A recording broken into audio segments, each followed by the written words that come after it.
dan dari unsur masyarakat Maluku, baik itu Muslim maupun Kristen. Pada hari ini kami mendatangi Polda Metro Jaya dalam rangka membuat laporan polisi tentang dugaan tindak pidana penghasutan dan provokasi yang diduga dilakukan oleh saudara Ade Armando dan Permadi Arya melalui media sosial. Karena itu, kami ingin menyampaikan beberapa tanggapan dan pandangan sebagai berikut. Akibat atau dampak dari potongan video ceramah Bapak Yusuf Kalla pada saat ceramah di mimbar Masjid Kampus UGM yang telah dipotong ya dan kemudian didistribusikan atau ditransmisikan oleh saudara Ade Armando melalui channel YouTube Cokro TV dan akun Facebook Permadi Arya, itu menimbulkan kegaduhan dan keonaran yang nyata di ruang publik maupun masyarakat. Dan hal itu telah memantik pandangan negatif, rasa kebencian dan permusuhan dari saudara-saudara umat beragama tertentu untuk menyerang kehormatan dan martabat Bapak Yusuf Kalla. Bahkan mereka ikut menyerang agama Islam, Al-Quran dan Nabi Muhammad Rasulullah SAW. Nah ini, saya hakul yakin bahwa kalau video itu diposting dalam keadaan yang utuh, tidak dipotong-potong seperti yang kita lihat gaduh sekarang, maka masyarakat tidak akan terkontaminasi, masyarakat tidak akan ikut terprovokasi dengan video semacam itu.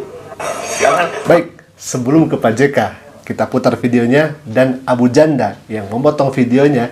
Ini sangat menarik, di mana kuasa hukum dari Pak JK, bahkan tadi disebutkan perwakilan dari Kristen Islam Maluku, mereka menyampaikan dengan begitu sangat lantang dan tegas, ini ada dugaan tindak pidana penghasutan dan lain sebagainya. Tadi disebutkan, ini sangat menarik ya, Pak, di mana Abu Janda atau Ade Armando sebelumnya membawa cuplikan video itu kemudian disebar luaskan di salah satu channelnya itu.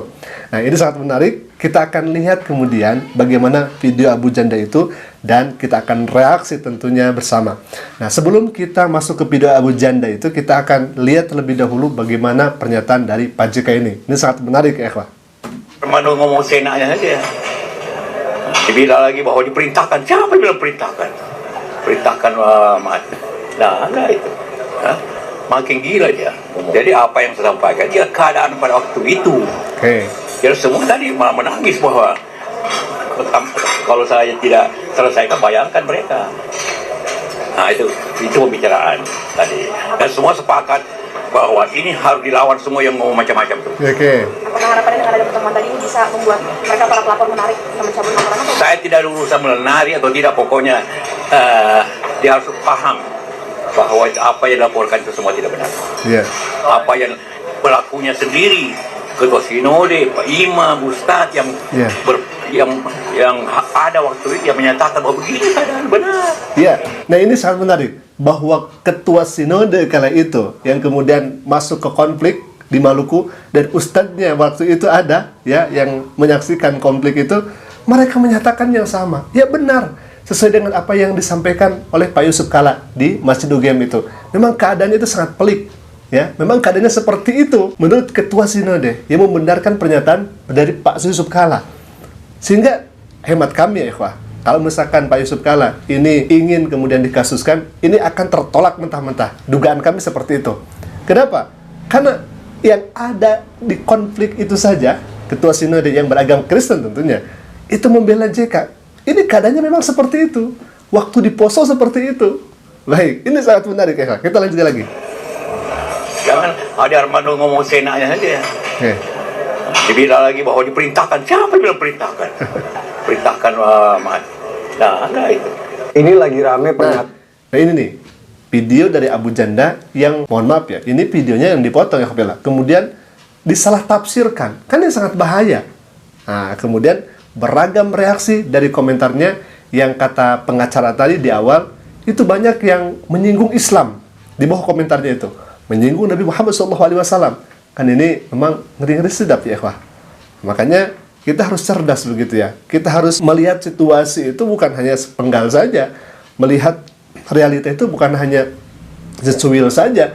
Tapi lihat bagaimana konteksnya kala itu. Nah ini yang kemudian dipermasalahkan oleh pihak tadi dari Pak JK ya. Baik, kita putar terlebih dahulu dan kita akan tanggapi. Tanpa Yusuf Kalla di mimbar Masjid UGM. Yuk kita dengar. Islam dan Kristen berpendapat mati atau menewaskan orang, mati atau mematikan itu syahid. Sepihak. Kristen juga berpikir begitu. Kalau saya bunuh orang Islam, saya syahid. Kalau saya mati pun, saya syahid. Kita pahami dulu diksi atau pilihan katanya ya. Pak Yusuf Kalla mengatakan Islam dan Kristen berpendapat. Islam dan Kristen berpendapat. Pak Yusuf Kalla tidak mengatakan orang Islam dan orang Kristen. Jadi kita bisa asumsikan yang dimaksud Pak Yusuf Kalla adalah ajaran agamanya. Yang kedua, Pak Yusuf Kalla mengatakan baik Islam maupun Kristen meyakini menewaskan musuh itu syahid atau masuk surga. Nah, ini. Menewaskan orang, mati atau mematikan itu syahid. Sekarang mari kita buka dua kitab suci Al-Quran dan Injil, Nah, kita cek apa benar. Ini ujung-ujungnya malah menafsirkan diri sendiri ya Kafila, tanpa kemudian ada penjelasan dari kitab suci Al-Quranul Karim. Nah, kita akan komparasikan dengan penjelasan kami tentunya. Ada perintah untuk menewaskan musuh seperti yang Pak Yusuf Kalla katakan. Surat Muhammad ayat 4. Maka apabila kamu bertemu dengan orang-orang kafir, penggalah leher mereka. Dan seterusnya dan seterusnya. Surat Al-Baqarah ayat 191. Bunuhlah mereka dimanapun kamu jumpai dan usirlah mereka dari tempat mereka mengusirmu. Dan seterusnya dan Tidak seterusnya. dijelaskan konteksnya ya Ikhwah. Surat At-Taubah ayat 5. Apabila bulan-bulan haram telah berlalu, bunuhlah orang-orang musyrik di mana saja kau temui. Dan seterusnya dan seterusnya. Jadi Pak Yusuf Kalla benar dalam kitab suci Al-Quran memang ada perintah untuk menewaskan musuh. Tanpa orang ini melihat konteksnya seperti apa. Ya, seperti apa ya orang ini? Kok begitu gitu ya? Na'udzubillah. Coba Sekarang kita buka Alkitab Injil, kita cek apa perintah Tuhan kepada umat Kristen soal cara memperlakukan musuh-musuhnya. Lukas 6:27. Tetapi kepada kamu yang mendengarkan aku berkata, kasihilah musuhmu, Baik. berbuatlah baik kepada orang-orang yang membenci kamu. Matius 5:39. Tetapi aku berkata kepada kamu, janganlah kamu melawan orang-orang yang berbuat jahat kepadamu, melainkan kepada siapapun yang menampar pipi kananmu, berikanlah juga padanya pipi kirimu. Roma 12:17. Janganlah membalas kejahatan dengan kejahatan, lakukanlah apa yang baik bagi semua orang. Ternyata di Alkitab Injil tidak ada perintah untuk menewaskan musuh, yang ada malah perintah untuk mengasihi musuh. Jadi pernyataan Pak Yusuf Kalla soal Kristen ini salah. Jadi terbukti ya, kalian umat Kristen memang ajaran cinta kasih. Sampai kepada musuh pun kalian diperintahkan untuk mengasihi. Keren sih. Happy Sunday guys. Jadi kalau misalkan orang Kristen seperti itu, umat Islam apakah sebaliknya begitu? Apakah seperti itu? Na'udzubillah. Tanpa dilihat konteksnya seperti apa. Mohon maaf, kami akan tampilkan di sini ya, ikhwah. Kalau saya hanya menampilkan teks saja tanpa mengetahui konteksnya, ini sangat berbahaya. Contohnya misalkan seperti ini. Kami akan baca ayat Bible di sini. Matius 10:34. Jangan kamu menyangka bahwa aku datang untuk membawa damai di atas bumi. Aku datang bukan untuk membawa damai, melainkan pedang. Coba baca oleh Anda, wahai Bung Permadi Arya. Kalau saya tidak tahu konteksnya, ini disampaikan, kemudian diviralkan, ini sangat berbahaya. Kenapa Anda tidak melakukan hal yang sama? Kenapa Anda tidak menjelaskan ini juga? Malah kemudian Anda mengatakan bahwa dalam Islam ada ajaran membunuh, begitu ya. Tetapi Anda tidak menjelaskan bagaimana konteksnya kala itu. Baik, kita lanjutkan lagi. Kalau misalkan saya cuma membaca saja seperti itu, misalkan, akan tetapi semua seteruku ini yang tidak suka aku menjadi rajanya, bawalah mereka kemari dan bun-bunlah mereka di depan mataku. Kalau saya tidak tahu konteksnya, ini sangat berbahaya ya, ikhwah. Ya, coba, kenapa Pak Permadi Arya tidak membawa ayat ini? Coba, kenapa? Lanjutnya. Jikalau seorang datang kepadaku dan ia tidak membenci bapaknya, ibunya, istrinya, anak-anaknya, saudara-saudaranya, laki-laki atau perempuan, bahkan nyawanya sendiri, ia tidak dapat menjadi muridku. Tidak dapat menjadi muridku. Kalau hanya seperti ini disampaikan, tanpa, sekali lagi, tanpa mengetahui konteksnya, sekali lagi, ini sangat berbahaya. Kemudian, jikalau seorang datang kepadamu dan ia tidak membawa ajaran ini, janganlah kamu menerima dia di dalam rumahmu dan janganlah memberi salam kepadanya. Sekali lagi, kalau kita tidak tahu konteksnya, ini sangat berbahaya.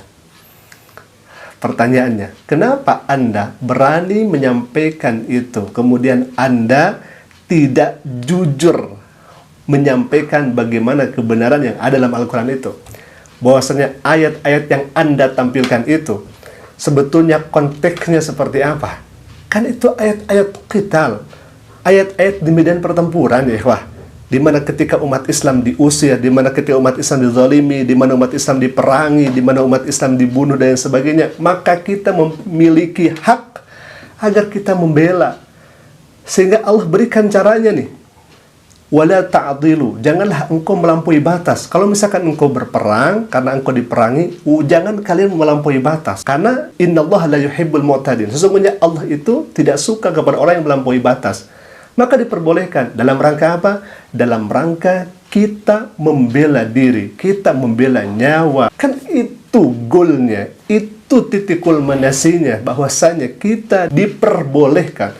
Bahwasanya kita diperbolehkan untuk menjaga. Kita diperbolehkan oleh Allah Subhanahu wa taala untuk menjaga diri kita. Jadi silahkan saja. Kalau misalkan umat Islam diperangi, lantas kemudian hanya duduk saja, diam begitu, apakah umat Islam tidak akan punah? Tentu umat Islam akan punah kafilah. Kalau misalkan tidak ada perlawanan ketika umat Islam didolimi, dianiaya dan sebagainya, maka Allah berikan pembelaan kepada umat Islam. Boleh. Kalau misalkan Anda diserang, Anda diperangi, kemudian Anda membela diri. Ayat-ayat yang Anda tadi bacakan, itu ayat peperangan. Jangan dimasukkan ke kategori bahwa tatkala misalkan ada non-muslim di luar sana yang tidak beriman kepada Allah, langsung kemudian dibunuh. Tidak seperti itu. Na'udzubillah. Sekali lagi, kita harus tahu konteks. Baik kita membaca Al-Quranul Karim atau membaca Bible, ya kita harus tahu konteksnya seperti apa. Konteksnya di mana? Konteksnya bagaimana? Jangan menafsirkan sendiri. Nanti akan melahirkan pemahaman yang sangat keliru. Baik, mungkin itu dulu yang bisa kami sampaikan. Semoga bermanfaat. Aku qouli hadza. Jika bermanfaat, silakan klik tombol subscribe-nya dan jangan lupa aktifkan notifikasinya agar setiap kami upload video baru, insya Allah akan menjadi pemberitahuan untuk kita semua. Aku qouli hadza. Assalamualaikum warahmatullahi wabarakatuh. Bagi para sahabat yang ingin turut berpartisipasi dan mendukung perjuangan dakwah ini, antum dapat menyalurkan dukungan melalui kris yang kami tampilkan. Semoga setiap dukungan yang diberikan menjadi bagian dari kebaikan yang menghantarkan kita semua kepada keberkahan dan keridhaan Allah Subhanahu wa taala. Amin ya Allah ya rabbal alamin.